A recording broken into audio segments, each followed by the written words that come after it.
and welcome to our podcast, The Ups and Downs of a Small Business Owner, where we hope to show you exactly what it's like to grow a business.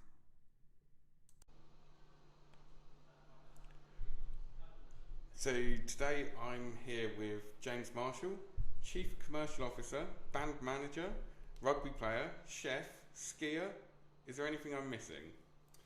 David, my fellow piece taker, thanks for having me, really appreciate it.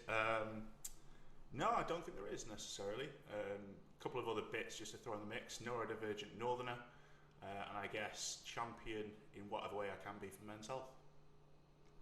And we'll come on to that, so that's good. Normally we have business owners on, so this one's going to be slightly different as you're not technically a business owner, but you've definitely kind of moved quite quickly up to being the Chief Commercial Officer. So that'll be an interesting kind of story to dig into. It's nice you'd make an exception for the rule for little old me. Thanks, man.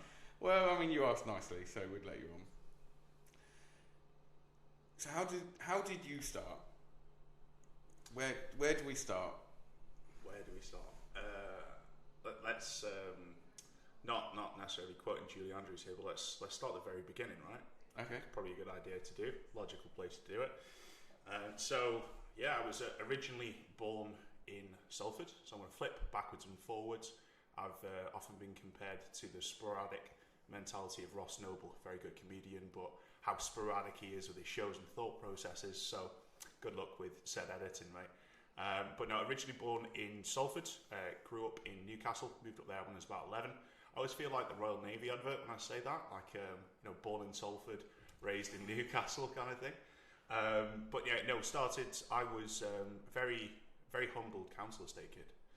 So we grew up, actually referencing conversation I had recently with the infamous Brad Burton. I used to live 2 streets away from him in Salford, so Salford Lads Club, Salford Boys Club, which isn't a toxic saying. There's a place called Salford Lads Club in Salford that supports young lads, boxing, lots of activities, getting them off the street and stuff like that. But yeah, born there, raised by my wonderful mam, Erica, or mum, for those who aren't from the northeast. I feel like I feel like I'm translating for myself now as well, right? But yeah, raised by my absolutely amazing mam. Moved up to Newcastle when I was about 11 years old. Enjoyed life up there. Moved down to London. Been here, there, and everywhere. I think I've moved 13, 14 times in my life. So I'm pretty much a traveller, if you would, but I don't necessarily have a caravan. And yeah, thanks for laughing there. That could have gone one or two ways. But yeah, ultimately been here, there, and everywhere. Lots of different things I've done throughout the course of my career. I really started in sales at the age of 18, knocking on doors, selling charity subscriptions for £10 a month. Some would refer to that as very humble beginnings, as a chugger or charity mugger, as some people say, but I did it with the right reasons and the right ethics in heart, supporting the charities that we were canvassing for ultimately. Outside of that, I spent some time as a chef, so I spent 3 years working as a chef. Kind of finished my GCSEs, got kicked out of 6th form for plagiarism, which I still disagree with. If you copy from one person, it's plagiarism. If you copy from multiple people, I'd refer to it as research. So that was probably the last thing I said to the head of 6th form at the time. No wonder they walked me off the premises pretty much there afterwards. So a little bit of a renegade, so to speak, in my youth. But yeah, I worked as a chef for about 3 years. Found myself working all the time whilst my mates were in the pub. Decided to change it. Went back to sales, worked at EE, a great telecommunications provider, though multiple others are available on the marketplace. Love you, Vodafone. However, kind of worked there for a little while. Ended up doing my national service, if you would. So anyone that's worked in tech sales in the northeast of England has at some point worked for Sage and done the national service. Spent 2.5 years at Sage. After my probation was passed in the northeast, moved down to Manchester. That's really where I got into accountancy, or providing services, if not software, to the accountancy market. Getting on towards best part of a decade ago now. So yeah, I've been in the industry for a little while. One of my clients actually quite comically told me the reason why I've aged so horrifically and I now look like I'm 40 even though I'm 32 is because I've been working with accountants for the last decade. His words, not mine, so any accountants listening, please don't be offended because it was said by another accountant and just quoted by me. Outside of that, I was taken on from stage to Iris. Amazing woman called Karen Williams brought me in. I initially went for a role in customer success, so completely outside of sales, and I was looking to be in customer success for obviously what is a great bookkeeping program called Cashflow, the best on the market in my opinion, though that might be slightly controversial, again with some accountants listening. And moved into sales and really got into my stride. So I'm going to just hold you there. Go ahead. We'll carry on in a minute because I think there's something interesting beyond that. Cool. When you moved from a chef, yes, to software, yeah, what do you trained as a chef?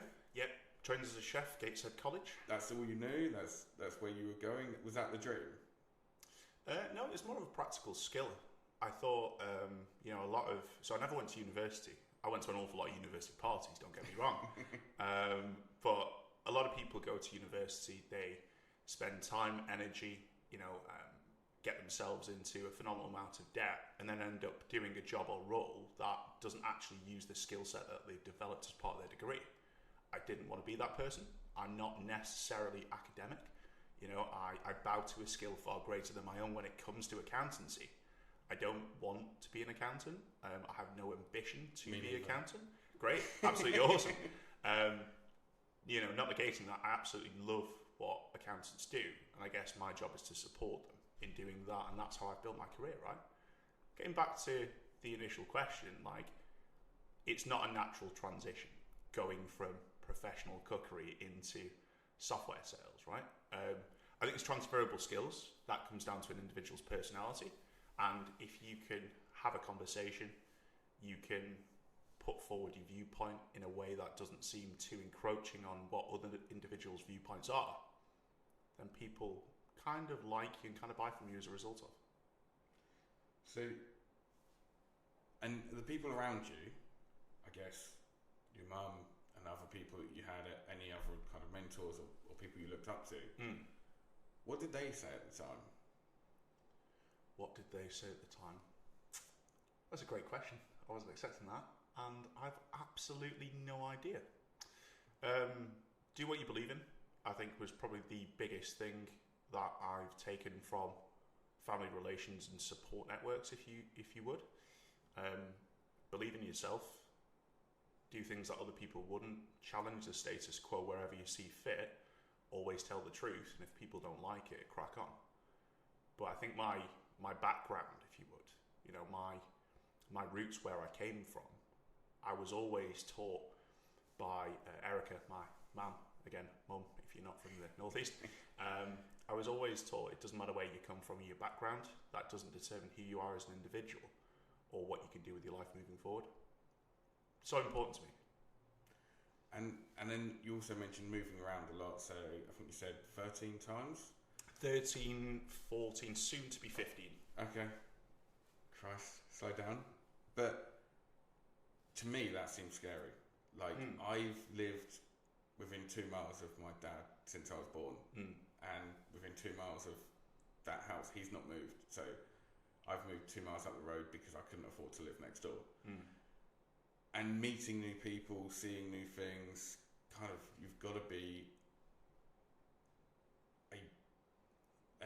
an extrovert, I guess, to a degree, to be able to put yourself in all them uncomfortable situations and be comfortable with it, and meeting new friends and doing all of that. Were you like that from the beginning, or has that you've learned to get used to it? So I would describe myself as an extroverted introvert, which you might not think a salesperson, management, leadership, directorship, whatever it is, you might not think that would be akin.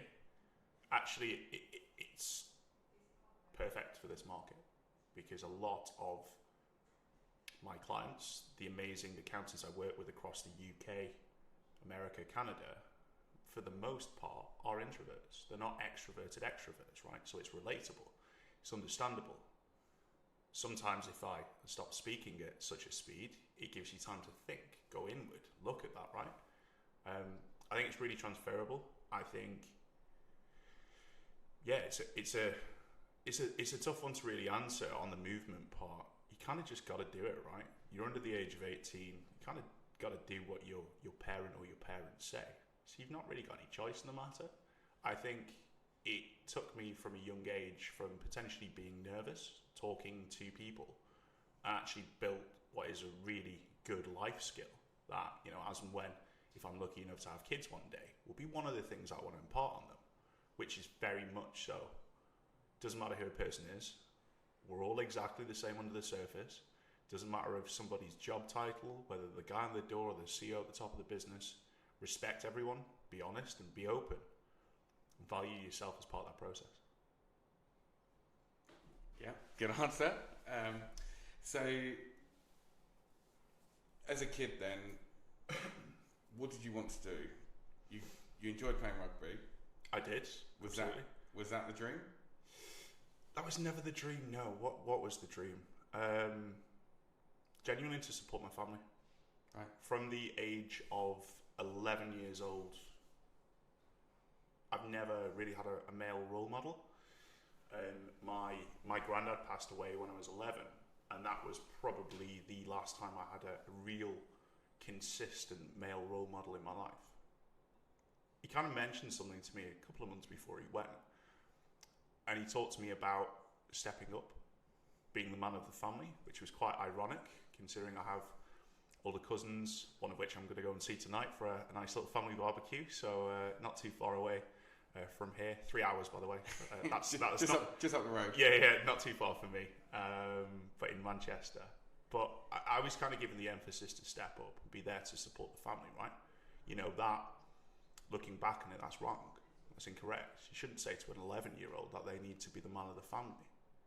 You know, that is feeding what we now know and commonly conceive as the Sigma male mentality. You have to be there, you have to be the rock, you have to be dependable for other people.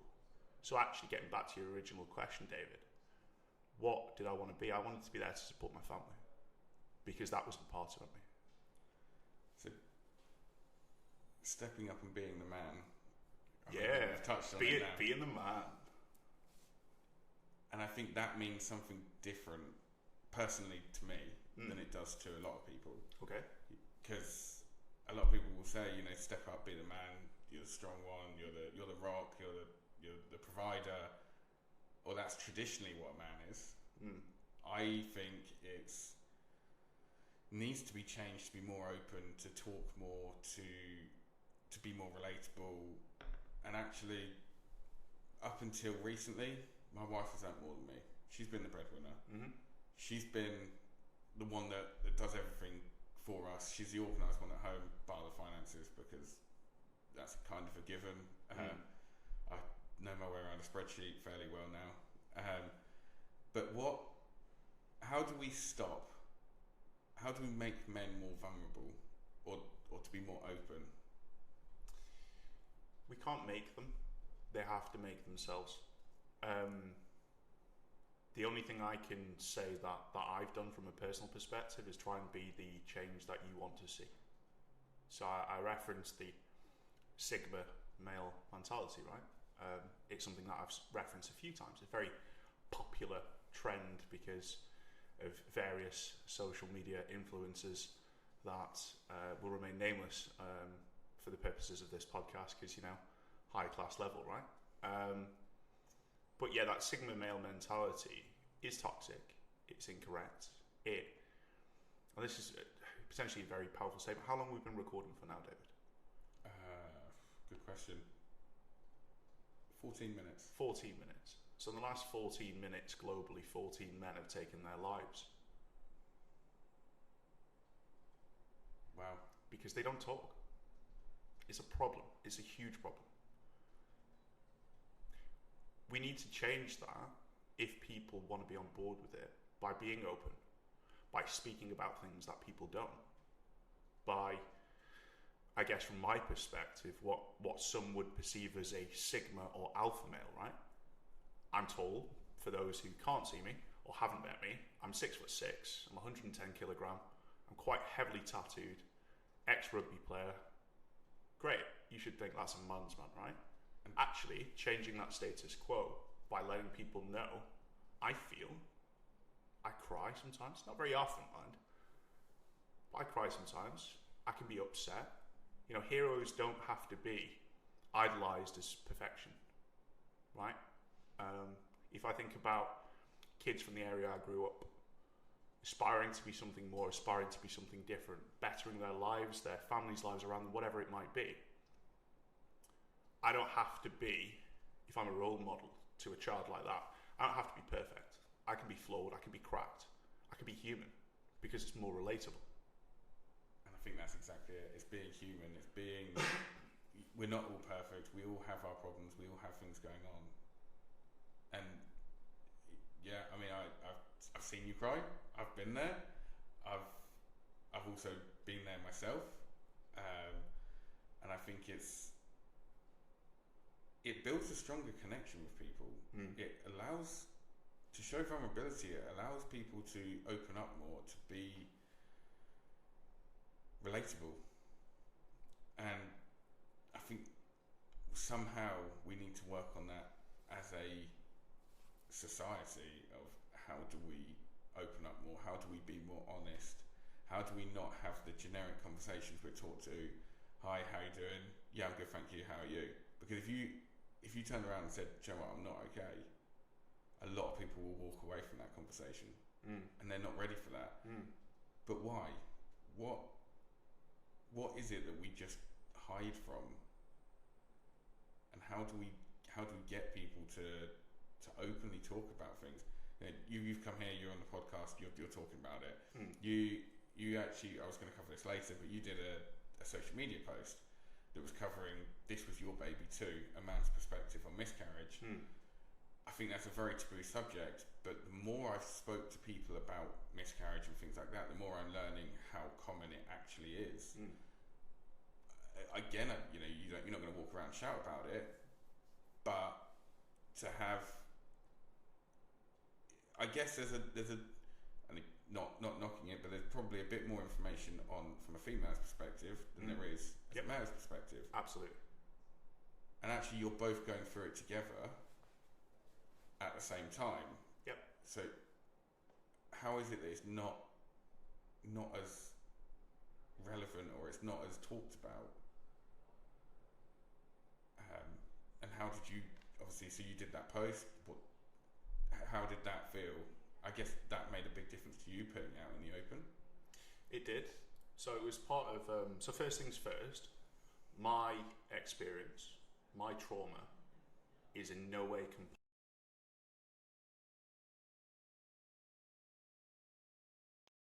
other person's behalf than a man's perspective. The reference I made to my partner in that post also acknowledges the fact that it wasn't my body. I wasn't the individual having to go through that physical process. And actually, from my perspective, it is far worse for a woman. So I just want to be really, really clear on that to start off with. Yeah. That post, Jesus, that post, I blasphemed, my bad. That post took so much out of me. That took what was the final part of my active pain and suffering and turned it into something positive. The idea behind it is, you're right, I can't say I've ever heard a man talk about that and talk about so many jovial things. Football, which I hate, by the way. Golf, which I also hate, by the way. Brilliant. Absolutely hate them both. I'd rather not waste time, right? We'll come on to both of them later. Yeah, I'm sure we will. Once we've stopped recording, and I'll leave. But the reason why men don't talk about it, I feel, because talking about things and showing emotion is a sign of weakness.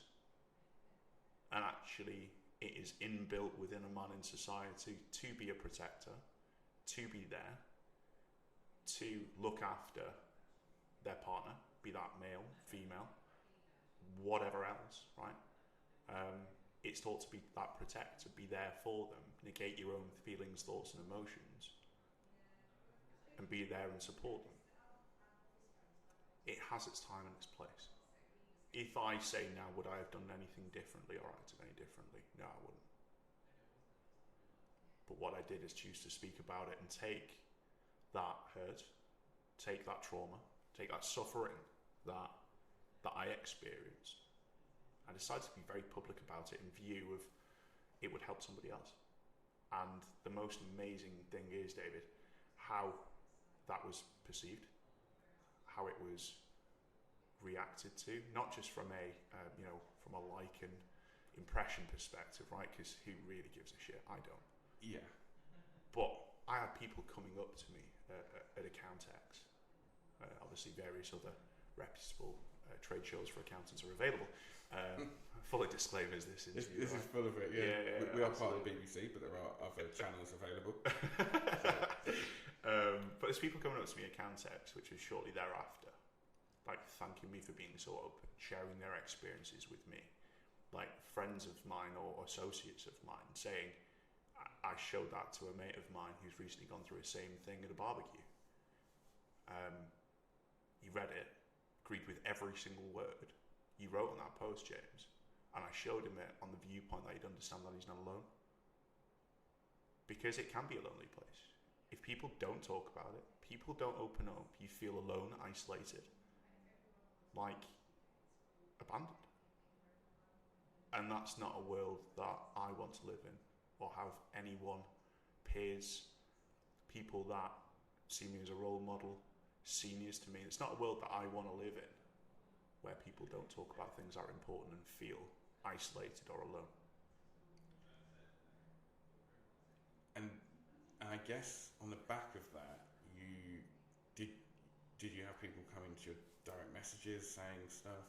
Yeah. And interestingly, people are more open to coming to your direct messages than they are to put it on the public post. They're more open to, yes, this is happening to me, but almost still being quiet about it, talking directly to you, and I don't know what they're going for, I don't know where they are, so it might be that they're not ready to talk about it yet. Yeah. But equally, it's interesting that people are a lot more open one-to-one than they are to put it publicly, so I think that's a huge thing for you to do, and you've opened it up, that conversation, to every single person in your contact list and every single person you know that can then come forward and feel they can talk to you about it. So I think that's quite impressive on itself.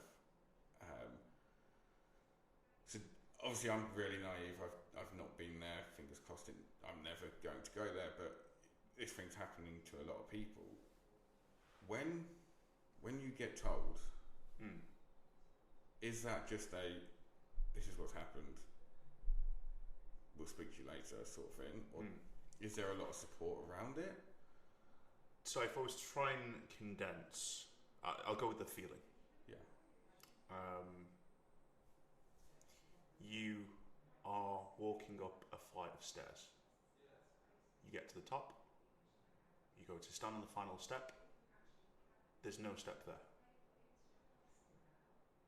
You're falling. There's that, what? It's not a normal feeling. It's not one that you regularly experience. If I was to condense it into a feeling from somebody that hasn't been through that before, that's how I would describe it, right?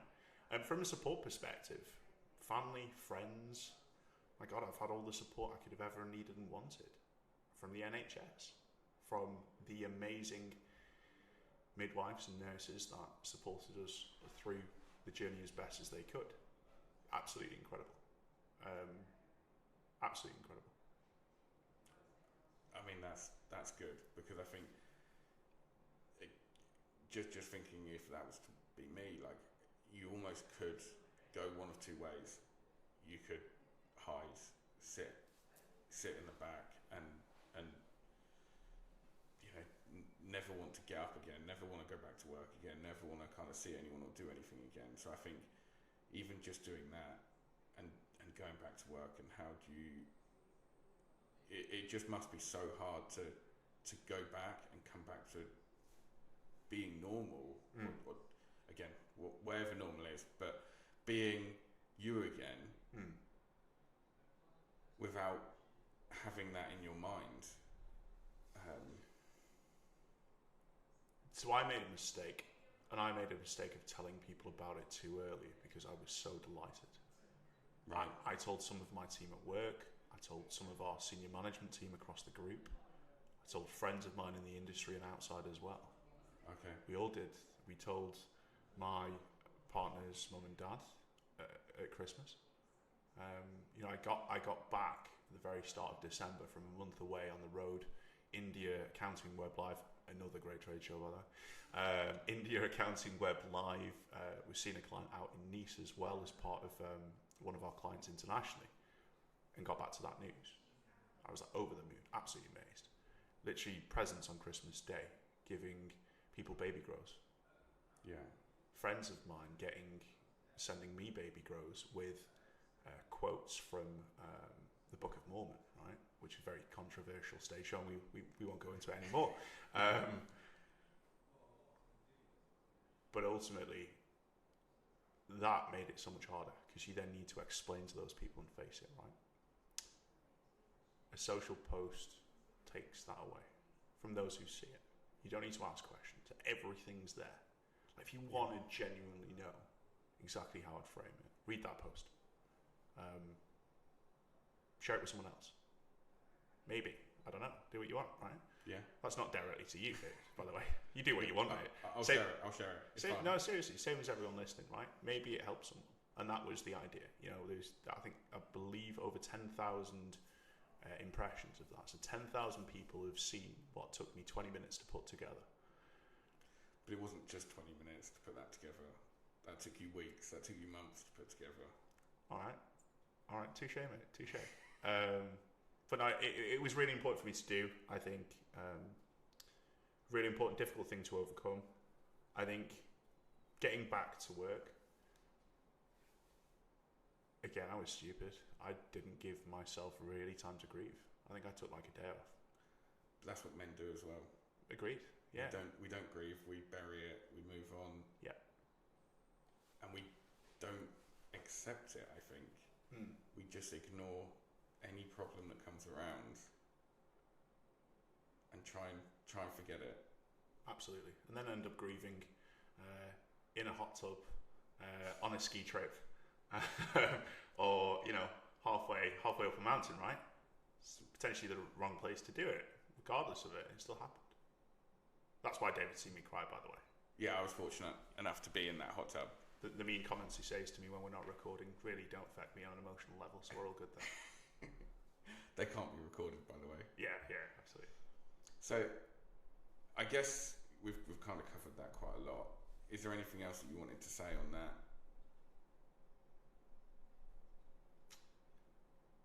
It's all there. It's all public. If people have questions, ask. Don't be afraid to. It's not taboo by asking somebody a question on something that they've shared. It's not taboo by sharing your experience. Asking for help if you need it. I'm not Samaritans. I'm not professionally trained to be able to have those conversations with somebody. But if people need to ask a question or they need to know what to do to try and help themselves, just ask the question, man. Don't even think about it. And they can, there's plenty of ways to find you. All you got to do is Google your name. Right. You're there. Well, yeah. I dread to think what you'd find now, but okay, fine. I'd say LinkedIn is probably the best place. Indeed. So I guess if we come back to work then. So you worked at Iris. I did, yeah. You then left Iris? So I took what would be referred to as a sabbatical. Okay. I approached an old, he's not old as in years necessarily, but an old mentor of mine from Iris who had gone and done something else with a great company, amazing company called Conga, part of the Salesforce ecosystem. So I took a sabbatical for 6 months. enjoyed London life whilst I was living in Manchester. Spent a lot of time in hotel rooms, and then kind of settled down, realised, look, it wasn't the right thing for me, and then Iris wanted me back for some strange reason. Don't know why. Fair enough. Because I was going to say what happened there, but it was a sabbatical then. See, I preempted your question. I genuinely can't see your questions, so I have got them hidden. Yeah. Yeah. No, absolutely great sabbatical. It was for me I think that's the point where I learned there's a balance between what you aspire to earn, right? What you're willing to sacrifice. A lot of people think, what are you willing to sacrifice? What are you willing to do? The end goal of chasing that money because it does X, Y, and Z, but not actually enjoying life along the way. That's, for me, various lessons I learned. But that, for me, was probably the biggest lesson I learned from my time at Conga. Actually, you've not been dedicated as you should have been. You've been enjoying being a single guy, living in London, staying in nice hotels in Fitzrovia and earning a lot of money, right? And we don't need to go into any further details than that. That's enough said. Indeed. But the biggest thing I learned is there is a balance between what you sacrifice for your time away from your friends, your family, your own home, staying in hotels 5 days a week down in London, travelling back on the weekend, washing your clothes, repacking your case and getting back on the train on the Sunday. It's not good, you burn out. And I kind of burnt out. So I learned that. You know, it's the positive I can take out of what was genuinely a great time.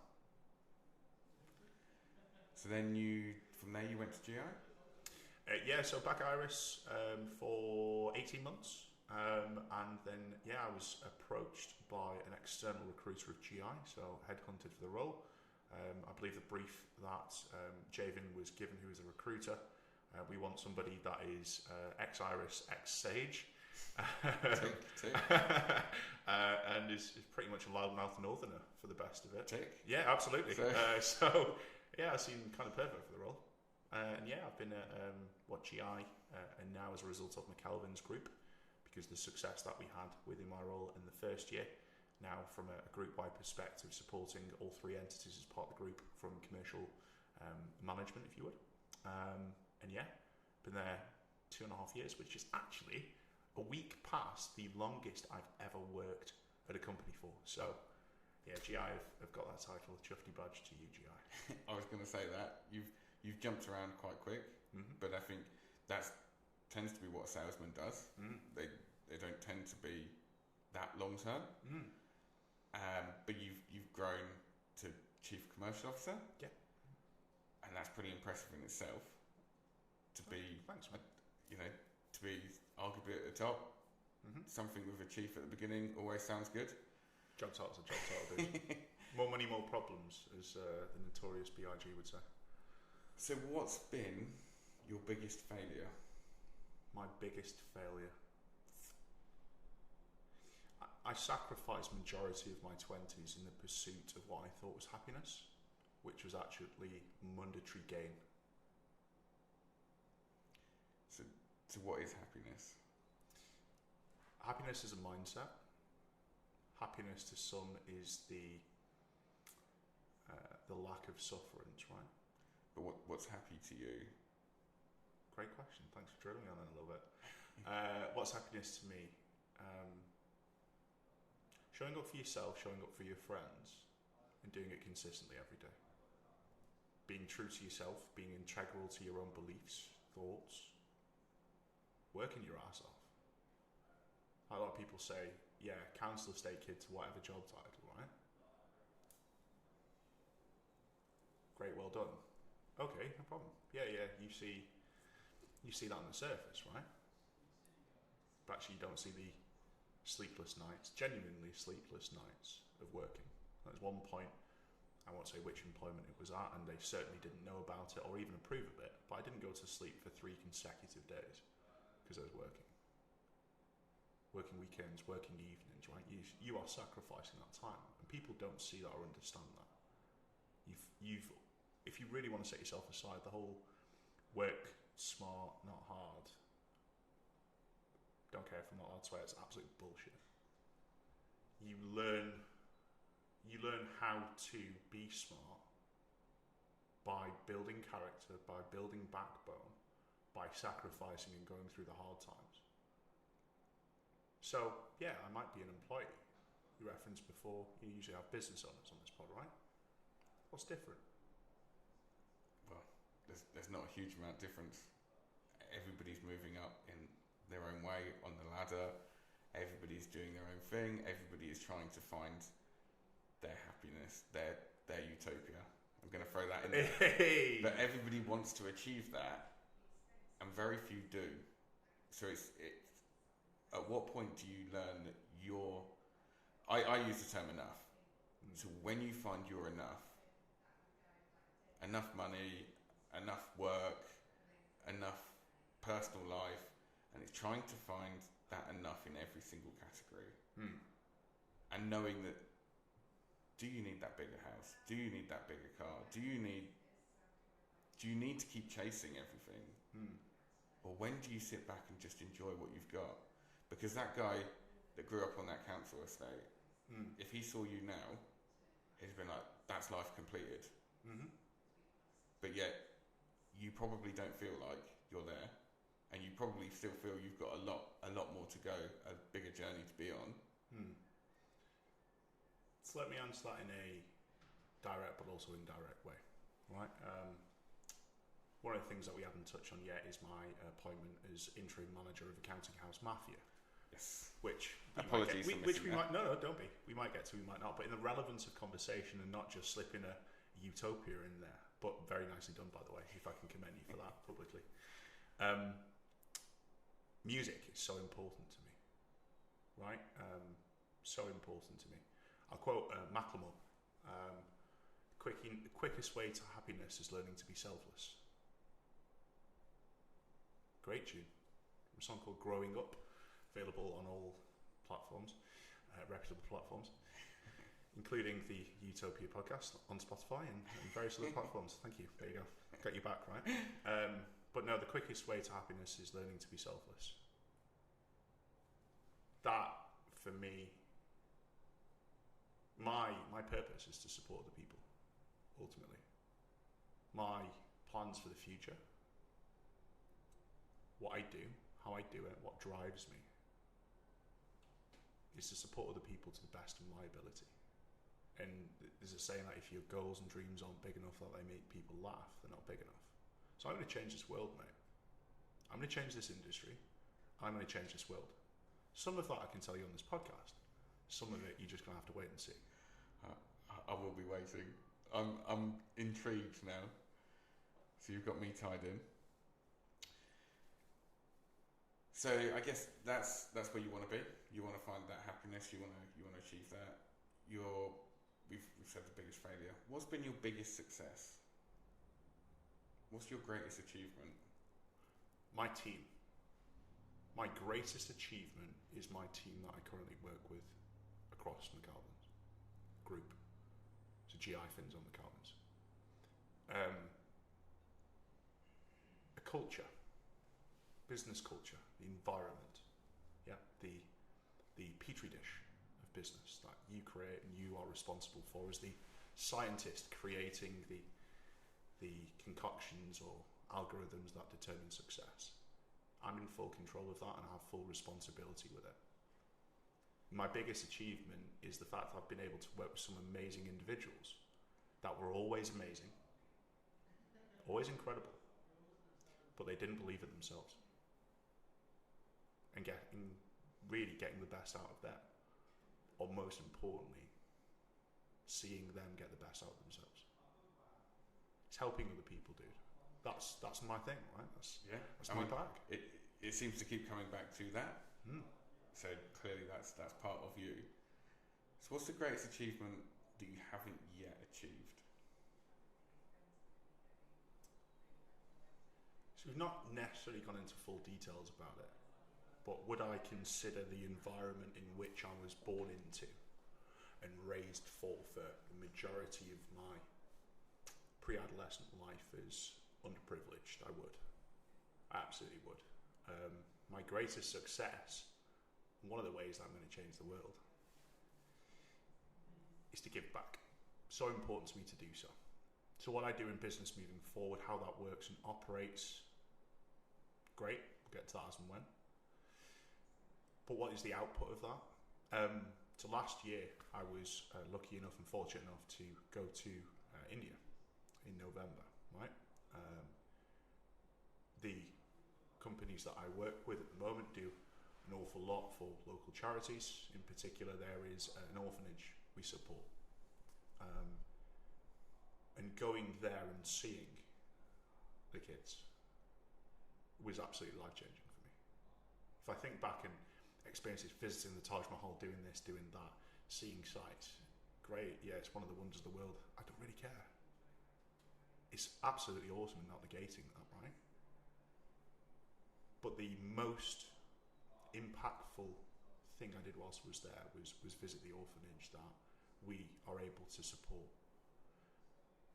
My thing I've not achieved yet is to do two things: support economies and support areas, particularly children and young adults that haven't had the same opportunities as others have in life to better themselves, start schools, potentially orphanages. That wasn't a word. You get what I meant.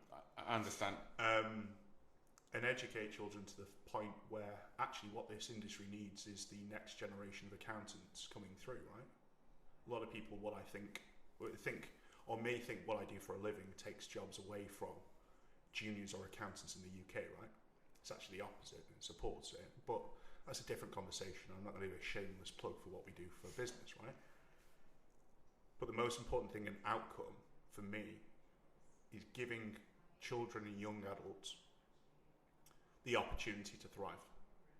Giving them education, teaching them to be accountants, teaching them to be coders, you know, what the industry is going to need moving forward with development of technology and AI.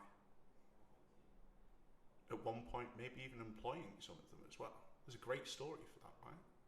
And that doesn't matter whether it's a service centre in India, in South Africa, in Sri Lanka, whether it's something I do in the northeast of England, right? You know, the northeast is the single biggest area of unemployment in the UK. You know, there's a great line from so again, I'll quote another song for you, mate. Here we go on the music front, right? So Busker, Home Newcastle, great tune.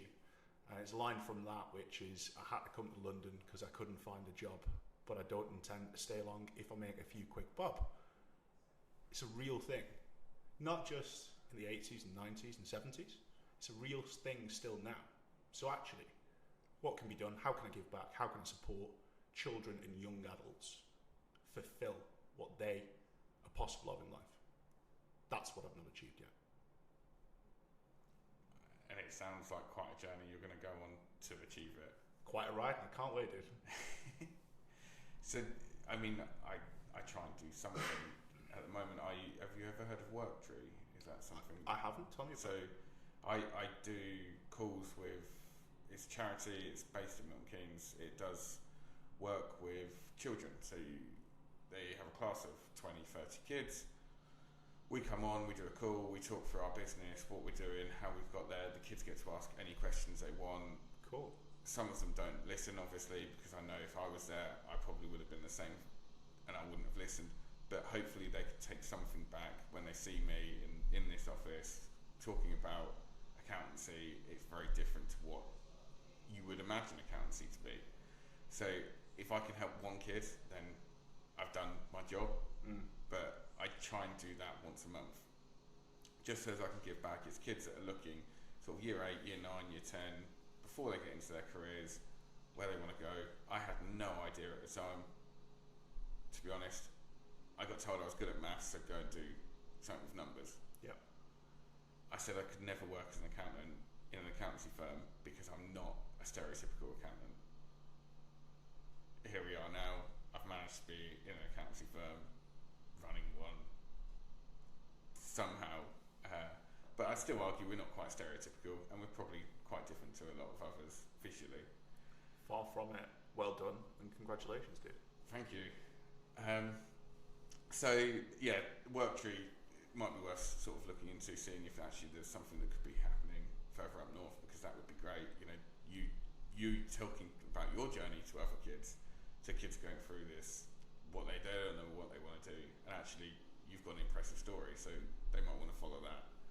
Equally, I know you probably similar if you spoke to your 14, 15-year-old self and said, work hard, do your studying, you'd probably ignore yourself.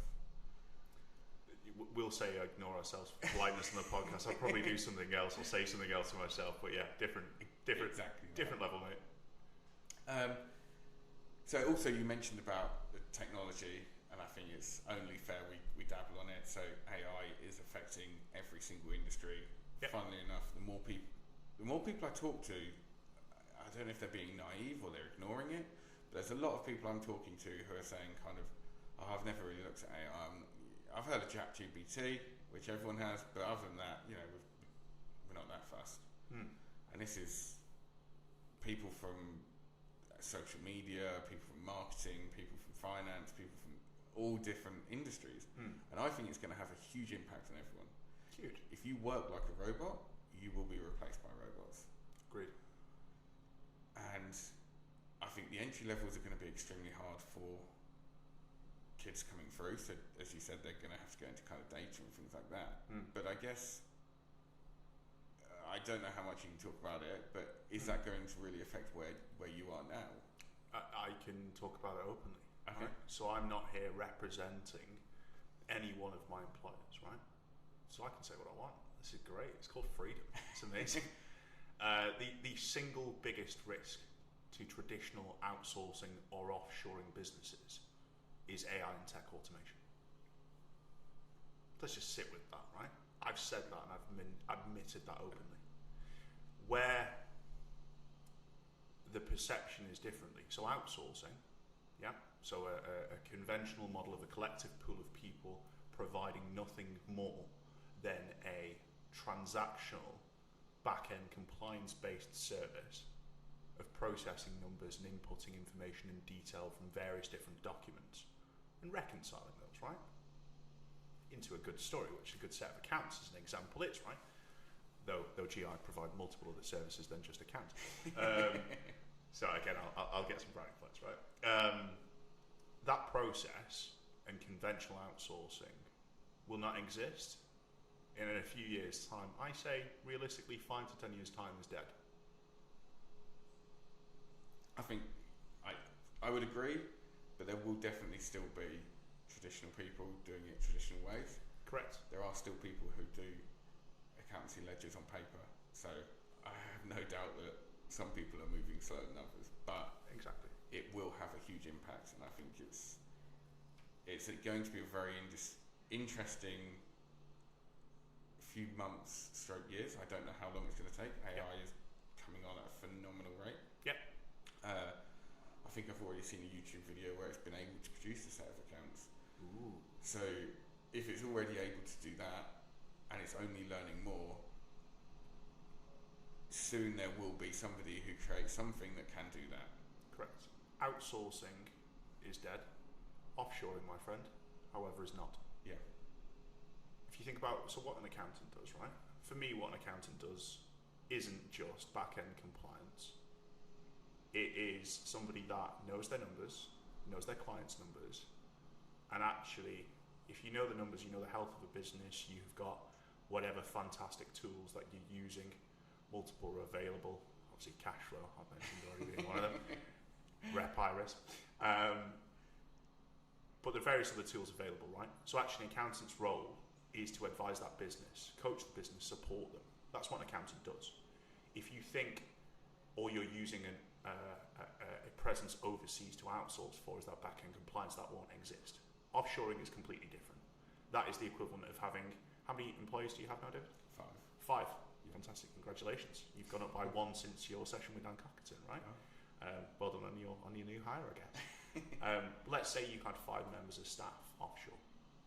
If you're getting them to do purely back-end processing, great, that won't exist. Because in-time software will take that over. If you've got them actually being an employee of your business, working with clients, working on portfolios, you know, there are some clients that we have where our members of staff offshore manage their own portfolios and the entirety of that client relation. This is 1.3 billion people in India. Some amazing, intelligent, wonderful, clever people that can do anything a member of staff in the UK can. and it's just about finding the right person for the job. That's, if I'm to say anything from a corporate standpoint, what I would impart, and that is where the industry is moving forward. Outsourcing is seen to be dead. Offshoring is on the rise like you've never seen before. And funnily enough, I had a call this morning, and actually 5 or 6 people, accountants on the call, mentioned offshoring, and they're looking to get into it. And that's mid-tier firms. So it's not just the small, it's not just the large, it is across the board. People are looking to get into it. So it's an interesting one that I think I'm going to have to learn a bit more about myself. Up to you, dude. But obviously I'll look at all the alternatives first. Yeah, yeah, I would. Yeah, I was going to say you speak with my team, not with me, because I'm actually terrible for a sales cycle and process. I talk too much. No comment. So is AI having any impact on you as an individual? Yeah, absolutely. So AI edited profile picture on LinkedIn has got me double the amount of meetings that I used to get from potential clients previously, right? Also, really good. GPT-4, usability of it's the most important thing with AI. You know, I'm talking about AI tools that I guess would be mass market, that a lot of people would know about here. So GPT-4 being primarily one of those. There are various other tools that are used from a sales and marketing perspective, predictive analysis on forecast, propensity that somebody actually forecast correctly. Amazing tools that my commercial team don't know I have in place. So spoiler alert, here we go. But GPT-4 is incredible for giving you a skeleton structure. So if you think about social posts, articles, AI in particular, GPT-4 is great, it's fantastic, but you have to know how to use it and direct it in the right way. What it is not is a human. It will never give you the same experience a human would do. So my login for GPT-4 can emulate my style, my tone from a tech standpoint. So an AI perceived vision of what I am and my personality. But if you've not guessed, I'm quite sporadic. I can be off the wall. I can say things that maybe some people will deem inappropriate. AI is not going to do that. AI is not going to take that over. It takes away from the essence of who an individual is in the application of articles and text if you purely use AI. If you use it as a tool, right? Take away Google, take away a book, something else. We are living in the most exciting time, I think, in history. We're living in the age of a digital revolution. I love AI. It's absolutely brilliant. But you need to know how to use it in the right way. And you need to have the conscious thought process, not just to take what it's giving you, but improve and tweak upon it. Get the structure, get the skeleton, build and grow.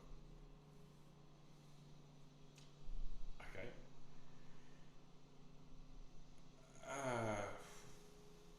Running out of questions.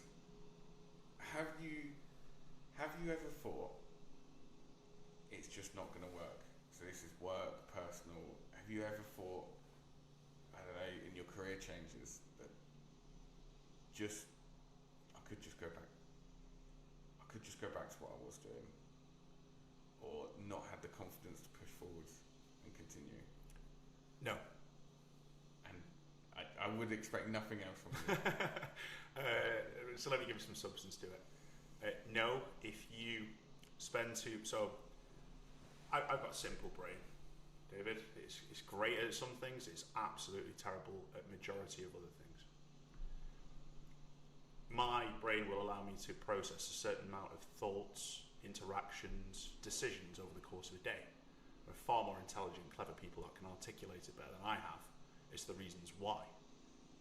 But that's what I believe. So if I spend my time thinking about what might be a risk associated to something, give myself self-doubt, I don't perform, I don't achieve, I don't get out of bed. There's no point. And I'm not saying I'm perfect, by the way. Sometimes I'll have terrible days. Sometimes that will creep in, sometimes that will come there. But it's very, very minimal as a percentage. I would say 0.01%. Quite low. Reasonably. Could get lower. That's the goal for the next few years. To bring that down. That's the goal to bring. Yeah. No, it's good. Sometimes it gives you a sense of reality, right? It's not delusions of grandeur here. That's not what we're talking about. But it's an active choice and a mindset. How do you make something of your life? Believe in yourself. Believe in yourself more than any other person will do. But it's a conscious choice. You have to choose to do it. And that's probably the biggest fundamental or core part that I can say would be attributing to the success I've had so far in life. Self-belief. And yeah, I completely agree with you, although sometimes it's quite hard to do. And again, it depends on the person, it depends on the journey, it depends on what you've been through. So, interestingly, I would say actually people who have been through a harder background tend to believe more when they've come through it. People that have had more privileged background tend to doubt themselves a little bit more to a degree. Okay. That's just my kind of perception on what I've had from people. It's a really good one. It's a really good one, and I can only comment on my own perspective, not from someone else's one. So, moving on then, I've got the cards, Diary of a CEO. I'm sure you've all heard it. It's got the conversation cards. Yeah. We're going to choose one at random, and we're going to do one each. Ooh, drum roll, please. So, I'll let you choose first. So is this something that I'm asking you? So you are answering that question. So if you read the question first. So this is the point where I say I can't actually read the writing that's on this, David. Okay. So you might need to read it for me. What is one thing that you would do if you weren't afraid at all?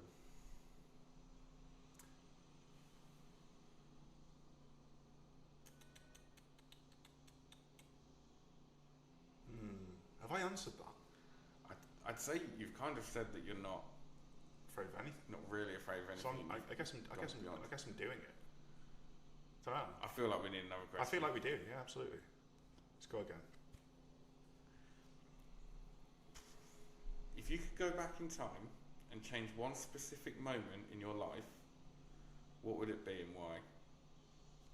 Wow. Okay. One specific moment.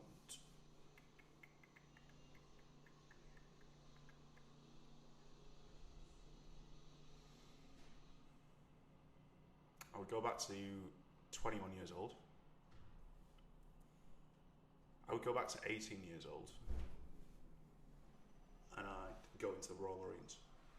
So I got to the point where I was accepted, was in a position of signing final paperwork, so on and so forth, and didn't because of a girlfriend at the time. Ironically, we ended up breaking up about 6 weeks after that. But by that point, I'd changed what I was doing, changed my direction, thought about what I was going to do, how I was going to do it. Come from historically so males within my family or surrounding family have all been servicemen, so being Army, Navy. My great granddad was a desert rat, which you might not think that's the right person given my height to be in a low depth of a bunker in the desert fighting against whomever. But yeah, I'd go back and I'd be in the military. I think I've got a very, very high esteem for servicemen and servicewomen that have given that I've dedicated that of their lives. I think it would have given me from a younger age more of a rigidity, more of a pardon the pun, but uniform way of thinking or doing. Actually, I feel like that's probably my biggest regret in life that I didn't. Okay. Interesting. What about you? Very different path. Yeah, absolutely. One thing I'd go back and change. I'd talk to my mum. So I've not told many people this. I don't tell a huge amount. My mum left. She left my dad when I was 15. She moved to the Caribbean. She met a guy over there. Personally, I took it really badly. I think I was the one that found out what was going on, and I basically confronted her. Right. I then spent 8 years and I didn't want to talk to her. I didn't want anything to do with her.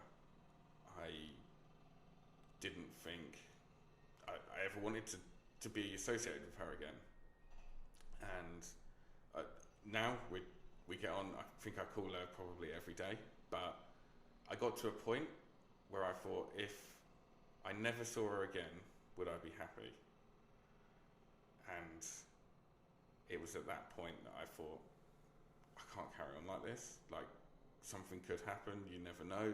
We're only getting older. So I don't know how it happened. One of us reached out, and instead of just ignoring it all, we started talking again. And then, since having my daughter, like, my mum came over, she stayed for the week that she was born, she stayed, she looked after her, and we probably have a call with her 5 times a week now. She lives in the Caribbean still, she lives in Antigua, and she's desperate for us to go over there every week. Obviously we can't, but I've been there once and we'll probably go again. But I think I was hurting for my dad, and I would have gone. I think I would have tried to talk to her sooner, but I don't think the circumstances were right. So there you go. That would be my Thanks, dude. my thing. So I'm gonna choose a card.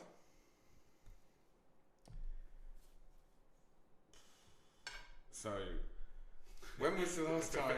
For those that may not have heard that, just in case how far away you were from the microphone there was a bit of an exhale there, right, David? A deep breath, yeah, I'm ready to go again. All right, let's go. So, when was the last time you changed your mind about something life-changing?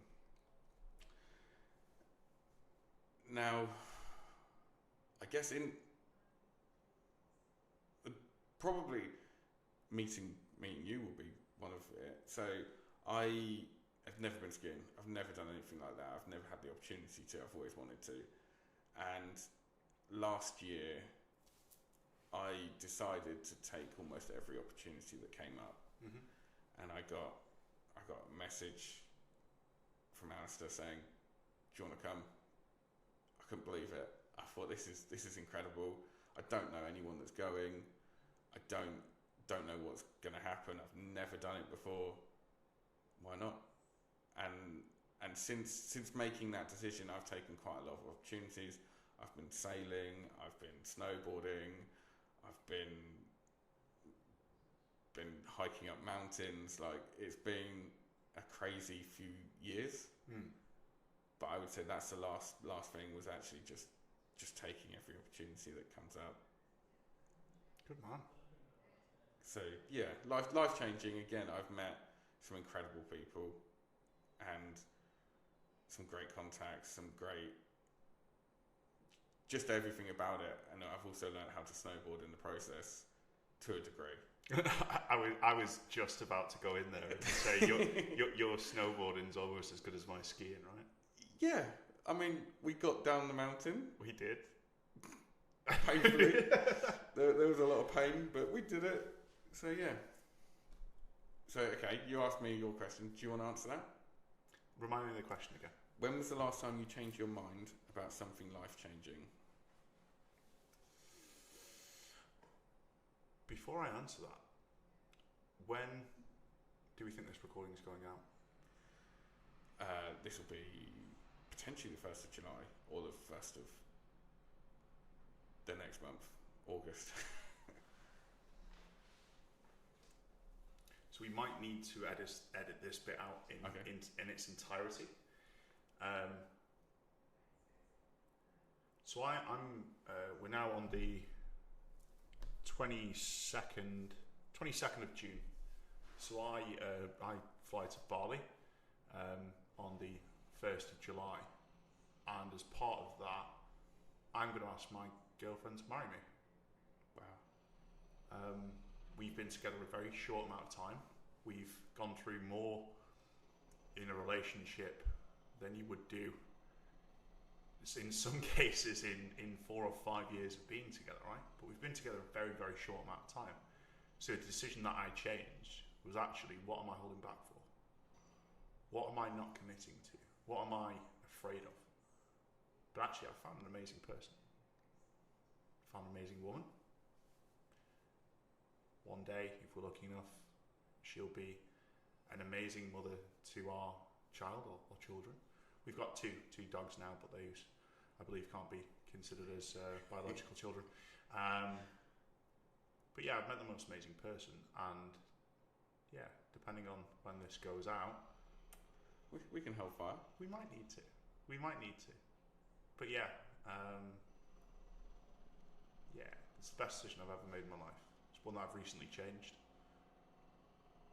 after quite a generous amount of gentle nagging. a few hints. Yeah. I've completely succumbed, and she's broken me down mentally. Oh no, but no, genuinely, it's the best decision that I've made, and fingers crossed she says yes as well. I know she's going to say yes. Self-doubt doesn't exist every day. Okay, fair enough. Is there any questions you expected me to ask that I didn't? I heard one on a previous podcast. Tell me something I don't know about you. Go on then. I was born on the same day in the same year as Stephanie from Lazy Town. For those who don't know what Lazy Town is, it's a kids program. Don't think it's on anymore. I'm not weird, by the way. I don't watch kids programs. Full disclosure on that one. I've got two significantly younger sisters. One's now 19, the other one's 17. So it was whilst they were growing up. But there was a post about it on social media to say Stephanie from Lazy Town's 18. Oh my God, blah blah blah blah. Years ago, I was like, hold on, so am I. So yeah, unknown facts. Okay. Same age as Stephanie from Lazy Town. There you go. Nice. I did say it was going to be a bit off the wall, right? It's out there. It's different. Thanks. And I didn't know it. So fair play. Tell me one I don't know about you. What you don't know about me. Or your listeners don't know about you, David. That's a tough one.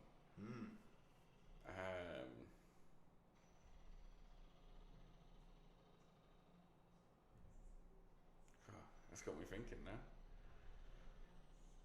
I mean, I grew up on a farm. My first job was doing a milk run with my dad at 3 a.m. and then I'd go to school or go to football. So I did that for the first few years, and I got offered to be a partner of the farm at 17 and to go into that life.